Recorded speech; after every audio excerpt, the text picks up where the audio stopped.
Welcome to Samba Samba. Enjoy the video. You start by adding the camera 2D or camera 3D node to your playable scene. Do this now. Once added, make the camera current either in the inspector or with Make Current in Ready. Then set a working zoom and offset so the playable area fits. Enable smoothing if you want eased motion.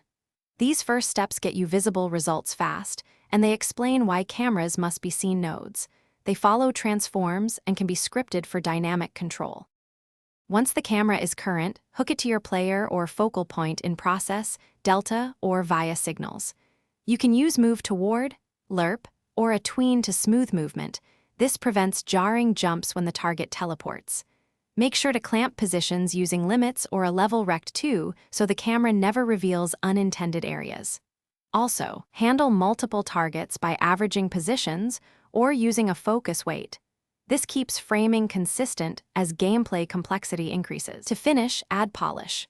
Parallax layers for depth, animated zooms for cutscenes, and a camera shake using noise or timed offsets. Make sure update mode and culling are correct to avoid rendering waste. Check visibility layers so UI doesn't move with the camera.